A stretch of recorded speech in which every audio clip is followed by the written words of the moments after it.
Voilà, nous sommes donc sur le plateau de Ça se discute avec nos chroniqueurs. Alphonse Moïse Soudé, bonsoir. Bonsoir à vous, Théodule. Bonsoir à toutes et à tous. Très bien. François Xavier Noumon, merci d'être là. Bonsoir. Je vais faire comme Moïse Alphonse Soudé. Bonsoir à toutes et à Et à tous. tous, ouais. Voilà, merci. Les femmes d'abord. Oui, les femmes d'abord. Ouais. Voilà. Alors, ce soir, nous allons tourner autour de cette nouvelle, cette information qui est tombée la semaine dernière. Il s'agit du maintien à leur poste des responsables au niveau de l'université d'Abomey-Calavi. Oui, euh, le recteur et autres sont maintenus à leur poste jusqu'à nouvel ordre.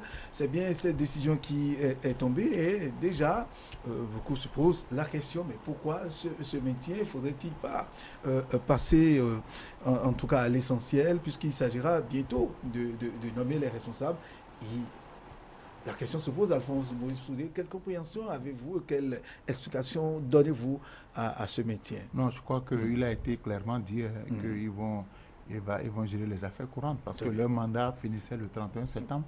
Mais on n'avait pas fini de dépouiller les dossiers en cours. Donc on ne pouvait pas laisser ce vide-là, ce vide juridique.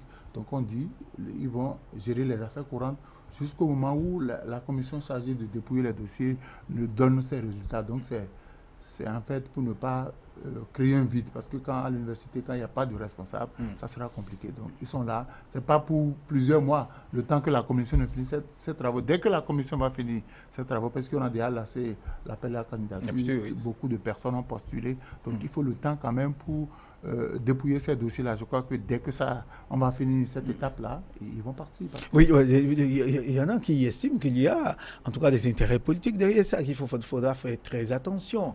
Le fait de les maintenir, d'imposer, ça suscite beaucoup d'interrogations. Non, mais le débat ne devait pas se poser. Parce qu'au-delà des compétences, quand on a dépouillé et qu'on a toutes les compétences, il y a forcément un enjeu politique. Il y a un enjeu politique. Tout le monde est compétent, tout le monde est bon. Maintenant, il faut que l'autorité décide. Fasse un choix. Voilà. Fasse un choix. Donc, moi, je ne vois pas là où se trouve le débat. Vous avez déposé les dossiers. Si, par exemple, après le dépouillement, on a 2 ou 3 ESECO qui ont les mêmes compétences, l'autorité fait valoir ses critères propres à elle. Donc, moi, je ne vois pas là où c'est. Une fois qu'on a déjà ouvert, on a donné la possibilité à tous ceux qui ont le profil de diriger et l'université et le rectorat et les départements. Je crois que la commission aussi a sa grille d'évaluation.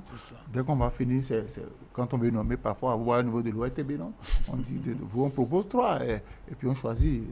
Donc, ce n'est pas forcément, si vous avez le même diplôme, il y a des critères politiques. Moi, je ne reproche pas l'autorité. Ça se passe partout. Ça se passe partout. Donc, mais on part d'abord de la compétence. On réunit tous ceux qui ont la compétence et l'autorité fait valoir ses critères à elle. Ça, on ne peut pas refuser. Dans tout pays démocratique, c'est comme ça. C'est comme ça que ça se passe. Alors, toutes ces réformes, François Xavier Noumon, c'est dans l'objectif, en tout cas, de donner une visibilité, un nouveau nom, en tout cas, à l'université, à l'enseignement supérieur au Bénin, au regard de tout ce qu'il y a eu par le passé. Oui, comme le disait le professeur Dodi Amouzouvi, l'université publique est une possession de l'État. Donc l'État a mis sur la table de nouvelles propositions, de nouveaux modes un nouveau mode de fonctionnement. Ce que veut dire, c'est comme Alphonse Moïse Souré le disait, ce n'est pas forcément une autorité qui décide maintenant, puisque c'est un conseil d'administration. C'est cela. Un conseil d'administration qui est amené à apprécier un peu les profils des uns et des autres et décider. Donc certainement que, comme il a dit, les procédures ne sont pas arrivées encore à terme et qu'il va falloir attendre un peu en attendant que ce conseil d'administration pour l'UAC, présidé par l'ancienne ministre de l'Éducation nationale, son nom m'échappe. Atanasso Odile. Donc on va attendre que ce conseil d'administration se prononce et publie ceux qui sont sortis ceux qui sont sortis du chapeau conformément. Ce qui pose problème peut-être, c'est vrai que ça pourrait prêter à polémique. C'est vrai que ce n'est pas à l'opinion publique de juger de la pertinence des critères d'évaluation ou pas. On est dans un milieu universitaire. Le conseil d'administration à des critères bien éprouvés, bien établis. C'est au regard de ces critères-là qu'ils vont choisir ceux qui vont présider à l'université, au dessin de l'université nationale et des différents départements. Donc on verra bien d'ici là quels sont les noms qui sortiront du chapeau. Ce qui réjouit les uns les autres, c'est surtout ce calme, qu'on retrouve aujourd'hui sur nos campus publics. C'est véritablement le calme. Quand même, il y a plus de mouvements qui suscitent d'autres réactions quand même. Et tout ça, c'est dans la logique de ces réformes, Alphonse. Oui, vous savez, entre-temps, oui, on mêlait les étudiants beaucoup de choses. Et puis, bon, j'ai fait mes études sur le campus et j'ai fait régulièrement les 4 ans sur le campus. On battait campagne. Oui, on battait campagne. Et puis, parfois, quand on fait campagne, ce n'est pas forcément le meilleur qui est élu. Ce n'est pas le meilleur qui est élu compétemment, ce n'est pas le meilleur. Ce n'est pas celui qui a la meilleure compétence qui est élu, parce que nous savons ce que c'est que la campagne, c'est un produit que vous vendez.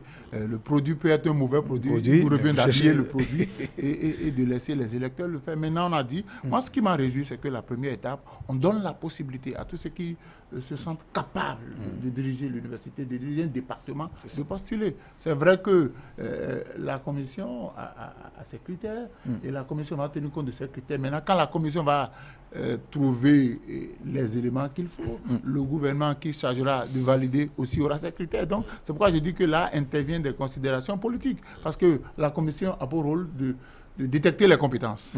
Maintenant, il revient à l'autorité, en fonction des affinités, en fonction des objectifs, qu'on choisisse. Et je dis, il était temps que le calme revienne sur le campus. L'essentiel pour moi, c'est que nous ayons des étudiants bien formés, parce que si vous avez formé des étudiants qui, à l'extérieur, ne peuvent pas compétir avec les étudiants d'autres universités et publiques, j'ai l'habitude de comparer ce qui se passe sur le campus d'Abomey-Calavi à ce qui se passe à l'université Cheikh Anta Diop, parce que j'ai la possibilité de voir ce qui se passe là-bas.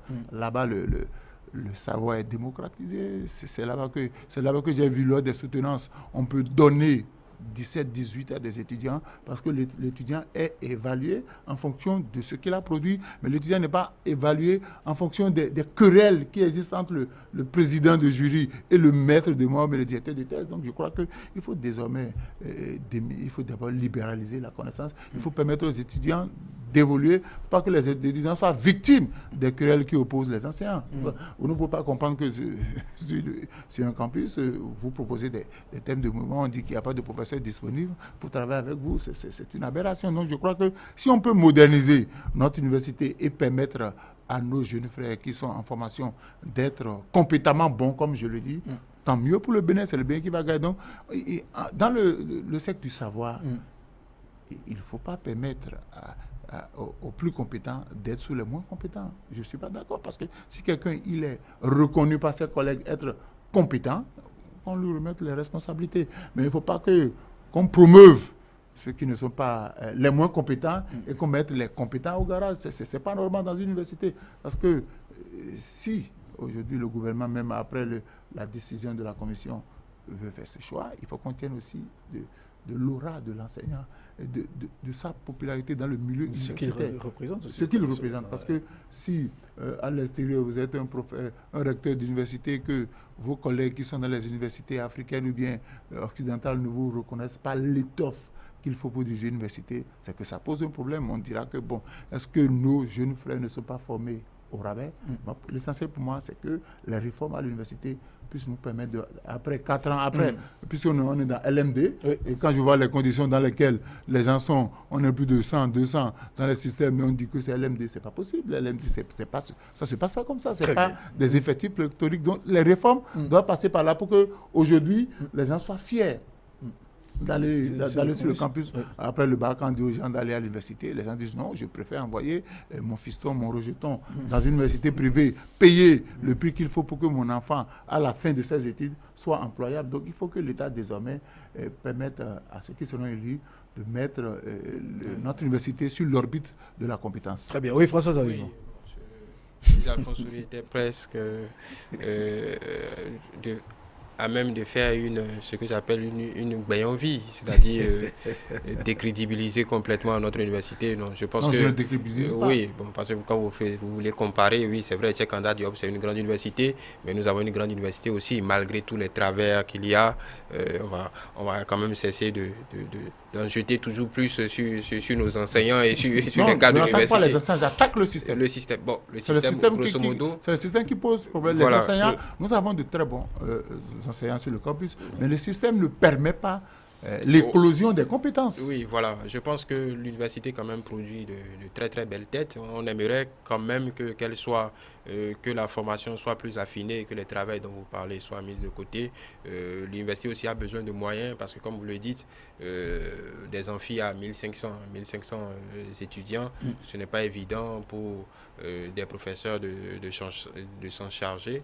Mais on verra bien comment cette réforme va amener plus de moyens, plus d'efficacité dans le processus de prise en charge des étudiants. Ce que vous voulez dire, c'est que la compétition semble calme sur le campus, mais ce n'est certainement pas calme dans les coulisses, parce qu'il doit y avoir beaucoup de lobbying, beaucoup de soubresauts, beaucoup de situations, en tout cas beaucoup de prises d'initiative. Et d'ailleurs, l'occasion faisant le larron, beaucoup ont supputé sur cette histoire d'harcèlement sexuel impliquant trois cadres de la FAST dernièrement, parce que ça correspondait à la fin de leur mandat, et les trois, je pense que au moins pour le douanier et pour le vice-doyen de la FAST, ces deux-là ont candidaté pour repartir pour un tour. Donc d'aucuns vu là peut-être une manipulation avec des dessins bien précis pouvant impacter les candidatures de ces derniers. C'est juste une hypothèse. Donc ce que je veux dire, c'est que il n'y a pas de compétition disons à visée électorale, donc évidemment il n'y a pas de mouvement de foule, il n'y a pas d'appel bruyant sur le campus, mais dans les coulisses, comme on peut s'y attendre, ça chauffe certainement. Et puis ça, je dirais, en tout cas, corrige un peu le comportement, l'attitude des étudiants sur le campus, parce que c'est tout pas de là-haut des autorités jusqu'à rejaillir sur les étudiants. Aujourd'hui, c'est ce calme que les parents apprécient également aujourd'hui. Non, parce que de dire ça comme ça, oui. C'est que vous pensez que les professeurs manipulent les étudiants? Non, pas du tout. Mais oui, c'est ce que cela s'entend. Non, pas vraiment. Pour ceux qui ont étudié sur le campus, vous allez voir que, je crois que François Xavier l'a rappelé, il y a eu des moments sur le campus pour réclamer de meilleures conditions de travail. Bon, moi j'ai fait le département des sciences du langage et de la communication, nous n'étions pas nombreux dans les amphis, mais par contre dans d'autres amphis, c'était la Chine populaire. Il fallait que les gens s'asseyaient sur des briques, que le professeur vient, il fait son cours. Si tu suis, tant mieux. Si tu ne suis pas, c'est ton problème. Donc je dis, il faut donner aux étudiants la possibilité d'étudier dans de très bonnes conditions. Parce que je dis là, c'est vrai que l'État a commencé les réformes, mais les réformes aussi passent par l'érection des amphis, de désengorger les amphis, de permettre à l'étudiant. Parce que vous voyez, les parents disent, qu'est-ce que tu as fait dans cette galère-là? Qu'est-ce que tu as fait au campus où c'est bondé, où les professeurs ne prennent pas les cours au sérieux, et par conséquent, on préfère envoyer ses enfants. Moi, je n'en veux pas à ces parents-là parce que le parent veut pour son enfant un avenir meilleur. Il estime que là-bas, avec le grand monde, est-ce que les cours sont bien faits? Donc, je crois qu'il faut que les réformes passent par là. Et je ne vois pas des enseignants réfractaires aux différentes réformes. L'essentiel est que les uns ne soient pas brimés au détriment des autres, qu'on puisse évaluer les enseignants à leur juste valeur, à leurs justes compétences, et qu'on puisse mettre à la place qu'il faut les compétences qu'il faut. Parce que ce qui va faire mal, c'est que l'on laisse les compétences et qu'on aille choisir les moins compétents pour faire le travail. C'est là qu'il y aura des rumeurs. Parce que les professeurs, entre eux, ils savent qui est bon, qui n'est pas bon. Oui, il y a une mauvaise foi aussi. Donc on va faire confiance au conseil d'administration pour choisir. Là aussi, c'est... bon, tout choix est subjectif. Très bien. Merci. Nous allons quitter l'université pour le secondaire. Cette décision qui est intervenue, il s'agit de la suppression des classes de modernes court, modernes long. Oui, cette suppression, déjà au niveau de la classe de 4e. Là aussi, plusieurs interrogations. Certains parents semblent vraiment ne pas accepter la chose. Aujourd'hui, nous avons la chance d'être avec vous, Alphonse Moïse Soudé. Vous êtes dans ce monde et vous comprenez mieux le bien fondé de cette suppression. Parce que certains parents s'interrogent, mais pourquoi est-ce véritablement la solution? Supprimer? Où est-ce qu'on veut en venir? Supprimer, c'est qu'on donne la possibilité à tous les apprenants en 3e de suivre les cours de langue et de PCT jusqu'en fin d'année. Parce que qu'est-ce qui se passe? Les enfants qui choisissent de composer en espagnol ou en allemand au BPC à partir du 3e trimestre ne font plus la physique. Et qu'est-ce qui se passe? Tu ne peux pas vouloir faire la seconde S, c'est-à-dire la seconde scientifique, et ne pas composer en PCT ou BPC. Oui. Ça pose problème. Et quand vous regardez aujourd'hui dans nos collèges, tout le monde va vers les séries littéraires. Les séries terminales A, B, c'est bondé. Oui. A2, A1. A1 et puis B, c'est bondé là-bas. Et dans les séries scientifiques, dans certains collèges même, on n'a plus de série C. Il n'y en a plus. Vous n'avez plus de terminale C parce qu'en seconde et en première, il n'y a pas eu d'apprenant pour faire la terminale C. Donc du coup, tout le monde se rue vers les séries littéraires au détriment des séries scientifiques. Je dis, l'avantage de l'enfant, que les parents donnent la possibilité à l'enfant de suivre les cours de PCT et de langue jusqu'en fin d'année. Et l'enfant, il a les armes. Parce que si vous ne suivez pas les cours de PCT au 3e trimestre et que vous allez en seconde, vous voulez faire la série scientifique, ça va poser un problème. Il y a des situations d'apprentissage que vous n'auriez pas suivies en 3e et en seconde. Ça pose un problème. Donc, je crois qu'il faut qu'on explique aux parents l'opportunité. Parce que tout le monde, aujourd'hui, vous allez voir que les séries littéraires, tout le monde fait la série littéraire. On estime que les bacs littéraires sont plus faciles à obtenir. On dit que dans les séries scientifiques, c'est vrai qu'à un moment donné, on a reproché aux professeurs de PCT, de mathématiques, d'être trop durs, et certains parents, les enfants font seconde C, première C, et arrivent en terminale, ils vont en terminale D pour préparer leur bac. Et du coup, la série C est en train de disparaître. Je crois que le gouvernement est dans l'optique de former des scientifiques. Bon, c'est vrai qu'on a besoin des littéraires, mais tout le monde ne peut pas être littéraire. Donc, je crois que c'est vrai qu'il y a certains parents qui ont commencé par réagir. Même d'abord, dans le choix de la langue, tout le monde veut aller faire espagnol, personne ne veut faire allemand. On dit, est-ce que... Je dis non, c'est pas ça. Quelles sont les opportunités offertes par l'étude de la langue allemande? Allez voir, quelles sont les opportunités? Certains parents, pour eux, c'est bon, son frère aîné a fait espagnol, sa soeur aînée a fait espagnol, du coup, nous avons la documentation, donc il faut que le dernier ait fait. Non, je dis. Et pour certains aussi, excusez-moi de le dire, c'est du n'importe quoi, mais c'est quand même une réalité. Mais on devait obliger. Les feuilletons, novelas aussi. On devait obliger les enfants. Moi, je suis d'accord. Oui, parce que dans certaines familles, oui. Les feuilletons, novelas sont traduits en français, mais oui, on se voit dans la réalité espagnole. Non, ça permet aux Béninois d'avoir désormais des apprenants qui aiment la série scientifique. Donc, donner la possibilité à tout le monde de faire PCT jusqu'en fin d'année, donner la possibilité à tout le monde de faire ou l'espagnol et l'allemand en fin d'année. Moi, j'apprécie cette décision. Maintenant, il faut que les parents comprennent. Parce qu'il y a des parents qui formatent les enfants. Moi, je veux que mon enfant soit avocat, et puis depuis la 6e, on s'impose aux enfants. Vous allez voir que dans certains collèges, quand les enfants arrivent en 3e, ils font leur choix de série pour la seconde. Le papa vient et dit non, moi je veux que mon enfant fasse tel. Mais je dis, mais prenez le bulletin de l'enfant. Quelles sont les aptitudes de l'enfant? Quelles sont les compétences de l'enfant? Ce n'est pas parce que vous voulez que votre enfant va devenir avocat que... Non, laissez l'enfant. L'enfant a développé des compétences et des aptitudes. Pourquoi vous ne tenez pas compte de ça? Donc je crois qu'il faut maintenant que... on fasse le travail au niveau des parents. Parce que c'est eux, parce qu'il y a des parents, quand vous ne les écoutez pas, ils vous engueulent, ils disent non, moi je ne veux pas ça pour mon enfant. Voilà ce que je veux pour mon enfant. Moi j'ai toujours dit aux parents, ne vous imposez pas à vos enfants. Parce que l'enfant, il peut étudier pour vous faire plaisir. On a vu des enfants qui ont dit, moi je fais la série littéraire, je veux faire plaisir à mes parents. En réalité, j'aurais souhaité faire la C ou la D, mais papa veut que je fasse tel. Donc je dis, maintenant, dans les collèges, tout le monde fait PCT. Plus allemand ou espagnol. Moi, je suis parfaitement d'accord. Très bien. Oui, François, vous avez une mot. Oui, disons que c'est une aberration qui est corrigée parce que on ne peut pas être dans une dynamique de de développement, d'innovation. Et je ne veux pas opposer la technique à la théorie, et ainsi de suite. Je pense qu'il est important, quand même, jusqu'à un certain âge, qu'on donne la possibilité, bien qu'on impose quand même un type de curricula qui permette quand même aux enfants de s'épanouir quelque peu. Et de ne pas jeter déjà quand bien même on verrait telle et telle filière comme dure, ainsi de suite. C'est normal puisque les sciences qui sont enseignées sont appelées sciences dures, mais il est important dans un pays qui veut se développer, ne peut pas avoir des séries scientifiques vides ou des séries scientifiques appauvries parce que vous n'inventez rien sans les sciences. Et quand on voit l'effort du gouvernement pour promouvoir l'innovation, la révolution numérique, ainsi de suite, vous avez besoin forcément d'ingénieurs, vous avez besoin forcément de techniciens.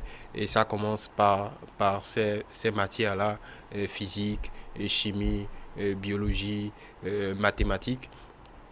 Quand bien même c'est la mathématique qui fait peur à tout le monde, les sciences physiques aussi permettent que des ingénieurs se forment, ouvrent des champs d'innovation inouïs. Et vous verrez les grands pays, tous les pays, quand vous prenez le classement des pays les plus développés, ce sont les pays qui déposent le plus de brevets scientifiques. Il n'y a pas de hasard. Ça ne veut pas dire que les séries littéraires ne sont pas importantes. Oui, la littérature est importante, la langue est importante, toutes ces filières-là sont importantes, mais ce qui amène les pays en avant, c'est l'innovation, ce sont les brevets déposés. Donc si un pays veut réussir, c'est à ce niveau-là qu'il faut se donner toutes les chances parce que c'est un continuum naturel.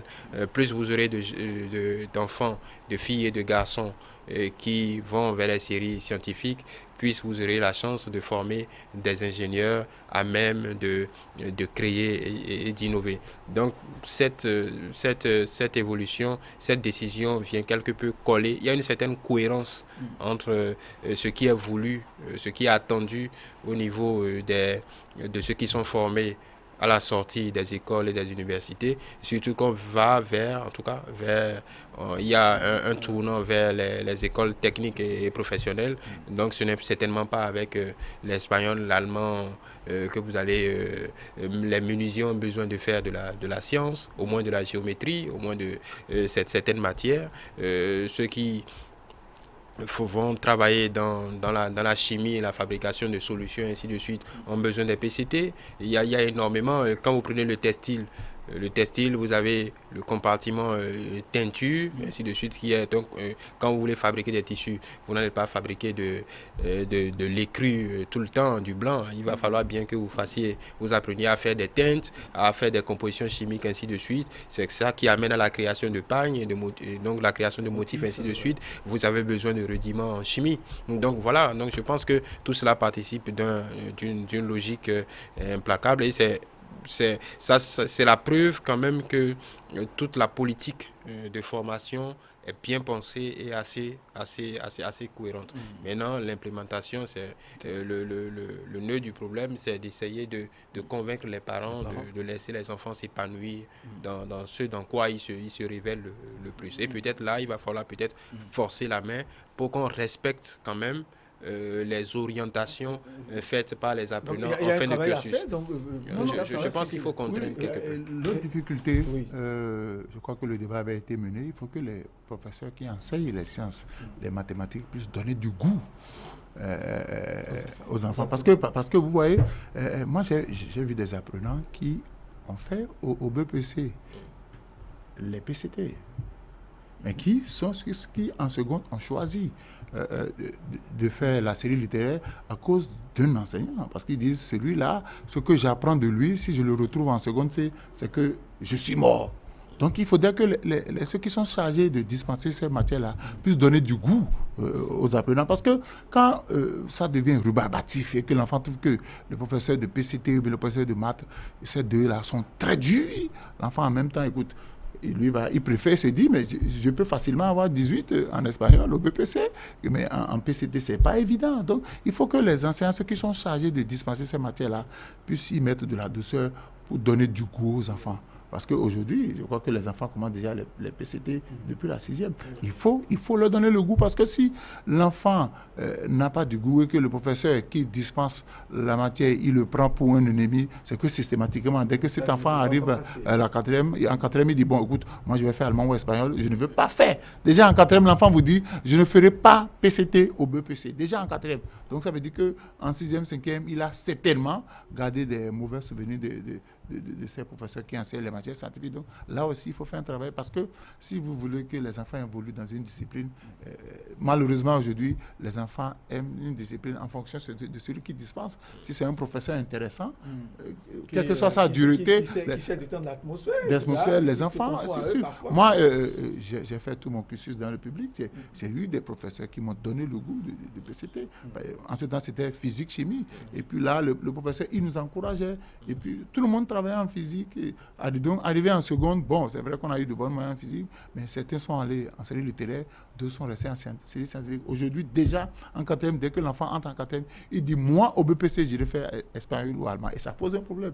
Donc, je crois qu'il y a un travail de sensibilisation, non seulement à faire au niveau des parents, mais il faut aussi sensibiliser les enseignants pour qu'ils puissent donner du goût. Si l'enfant n'a pas le goût pour la matière, et que vous l'obligez, parce que dès qu'il ramasse les 4, les 5, les 7, il n'a jamais la moyenne, il va dire, mais si je continue comme ça, c'est qu'arrivé au BPC, je n'ai pas la moyenne. Alors qu'en allemand ou en espagnol, et la plupart des enfants choisissent, parce qu'ils disent que la langue espagnole s'apparente un peu à la langue française. Et puis bon, donc il faut que dans l'un ou l'autre cas, que tout le monde soit associé, que les enseignants, les apprenants et surtout les parents soient associés. Donc c'est un travail, c'est vrai qu'on vient de prendre la décision, il y aura des grincements dedans, des parents réagissent déjà, bon, donc il faut les obliger à le faire. Oui, c'est pas forcément de la douceur, on n'est pas en colonie de vacances non plus, mais c'est on peut être rigoureux dans la douceur. Oui, le 5 et le 4 peuvent être pédagogiques, tout dépend de comment, je suis d'accord avec vous, tout dépend de comment le prof présente ou administre son 5 ou son 4. Je pense que c'est important à cet âge de montrer l'intérêt de ces matières. Donc je pense qu'il y a une réflexion à avoir au niveau de la pédagogie, parce que nous sommes quand même, moi à mon époque, c'est vrai qu'on avait affaire à une génération de professeurs de mathématiques et physique. Moi, j'ai fait une série scientifique, mathématiques et physique, qui ont été la plupart formés en SURSS. Donc, toute cette génération avec une manière de donner leur cours. Ils nous avaient donné une très bonne... Qui facilitait la tâche. Oui, non, pas faciliter la tâche. Ils avaient une manière... Non, pas... François Xavier, la difficulté aujourd'hui, en 4e, vous avez des apprenants de 12 ans, de 13 ans. Oui, c'est ce que je vous dis. Et en 3e, vous avez des apprenants de 13 ans ou de 14 ans. Oui, laissez-moi finir. Ce que je veux dire, c'est quoi? C'est que je pense, ce que vous voulez dire, c'est que cette génération de profs, je pense, est déjà aller pratiquement à la retraite. Donc en temps normal, ce problème ne devrait plus se poser. En même temps, il faut faire l'équilibre entre la rigueur et le goût, comme vous le dites, l'intérêt qu'on donne aux apprenants. Trouver des façons ludiques, surtout en mathématiques ou en physique. En physique et en chimie, c'est beaucoup plus facile qu'en mathématiques, mais je pense qu'il y a toujours des méthodes innovantes en pédagogie pour transmettre ce savoir-là, sans que ce savoir, les mathématiques ou les sciences ne paraissent rustres ne paraissent rustres pour les enfants. Je pense qu'il y a toujours la possibilité de le faire, mais je suis d'accord avec vous que tout se joue dans la façon dont le professeur administre son cours, donne envie aux enfants d'aller chercher. Je pense qu'il y a des méthodes qu'on serait bien inspiré d'explorer pour permettre quand même de transmettre ces savoirs-là, parce qu'il est impératif. On n'a aucune chance de développement si nos séries scientifiques se vident. C'est impossible. Ce n'est pas je n'ai rien contre les littéraires, la langue. Parce que, n'oubliez pas, on parlait de physique, mais peut-être que la faculté, la compétence la plus importante pour réussir les mathématiques, c'est la langue, c'est le français. Donc, je n'oppose pas les sciences. En français. Voilà. Non, même pour comprendre la logique, les mathématiques, c'est comprendre la langue. La science vous permet quand même d'affiner votre raisonnement. Quand vous ne comprenez pas vraiment la langue, vous avez du mal en logique, vous avez du mal dans le raisonnement. Donc, c'est pour dire que je n'oppose pas la science, les PCT, les mathématiques aux séries littéraires. Donc, mais je dis que c'est vital pour une nation d'investir dans les sciences. Et donc, si les séries scientifiques se vident, c'est un vrai problème, c'est un vrai casse-tête parce que vous n'aurez personne pour faire de l'innovation, vous n'aurez personne pour créer, même dans les machines et outils, vous n'aurez personne pour le faire simplement parce que vous n'aurez pas le socle pour innover, pour appliquer et pour ne serait-ce que, disons, répliquer des processus cognitifs très basiques et de bas niveau. Donc je pense que c'est une affaire de survie. Et peut-être que il y a quelques années, on se plaignait de ce que, non pas que les séries scientifiques soient vides, mais c'est qu'il n'y avait pratiquement pas de femmes dans ces séries scientifiques. Aujourd'hui, il n'y a pratiquement personne dans les séries scientifiques. Donc je pense qu'il est important que le gouvernement... Vous savez, il y a des apprenants, quand ils vont par exemple au bac une fois et que ça n'a pas marché, l'année qui suit, ils disent je préfère aller en série littéraire. Et là, parce que chaque fois, le taux de réussite dans les séries littéraires sont un peu élevés, les enfants disent, parce que pour eux, l'essentiel, c'est d'abord d'obtenir le bac. Et c'est peut-être là le problème. On ne peut pas leur en vouloir. Non, on ne peut pas leur en vouloir. Donc je dis, il faut revoir les choses. Si tant est qu'on a envie d'intéresser les enfants aux matières scientifiques, parce que c'est vrai, il a rappelé quand nous on était au collège, moi j'avais du plaisir. Il y avait un certain professeur, oui, Raymond par exemple, quand vous ne venez pas à son cours, vous allez regretter parce qu'il vous donne tellement envie de suivre son cours, et tout le monde était content. Donc je dis, il faut que parce que aujourd'hui, 12 ans, 13 ans en 4e, 14 ans en 3e, vous voyez, alors qu'en autre temps, il y avait des gens qui avaient cet âge-là, qui étaient encore au CM2. Donc aujourd'hui, il faut tenir compte de la tranche d'âge des apprenants que nous avons pour savoir par où il faut les prendre. Quand vous voulez amener quelqu'un à adhérer à ce que vous faites, il faut le prendre par son côté sensible. Oui. Et c'est d'ailleurs plus paradoxal alors qu'on est dans l'ère du numérique. Aujourd'hui, vous ne pouvez pas manquer d'exemples, d'astuces pour faire intéresser, quelle que soit la matière, vous allez trouver forcément. Peut-être qu'il faut explorer ces voies-là, il faut explorer le langage que les jeunes comprennent le mieux. C'est vrai, on interdit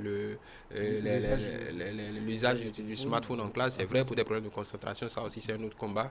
Mais je pense qu'avec les outils du numérique, on peut trouver des moyens pour intéresser les jeunes, parce que ce soit les sciences physiques, quand les expériences, il y a très peu d'écoles publiques, je pense, qui ont des salles comment on appelle ça, des laboratoires, des étapes d'expérimentation. Je pense que l'État a un rôle pour investir dans ces infrastructures, parce que c'est palpable, et là vous intéressez, vous titillez un peu la curiosité des gamins, et ça peut être rentable au bout du compte. J'ai vu un parent, c'est là que j'ai été surpris, son garçon passait de la 4e en 3e avec 14 de moyenne. Il est venu chercher le bulletin, il dit non, il va reprendre la 4e. Parce qu'il n'a pas travaillé en maths et en PCT, c'est pas ce que j'attends de lui. Il a fait reprendre la 4e à son enfant qui a 14 de moyenne. Oui. Mais oui, l'enfant a repris. Et il dit non, il va reprendre, c'est moi qui paye mon argent. Il reprend la 4e parce que dans les matières scientifiques, il n'a pas tranché.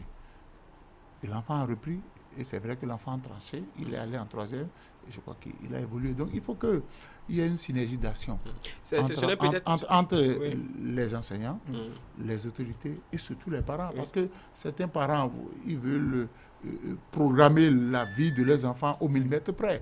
Et c'est ce qu'ils veulent que l'enfant doit faire. Donc si on n'associe pas les parents dans cette décision, parce que les parents, certains sont en train de réagir déjà, mon enfant ne travaille pas en physique, il ne peut pas aller faire physique à l'examen, il risque d'échouer, je dis non. Si on va composer désormais dans toutes ces matières.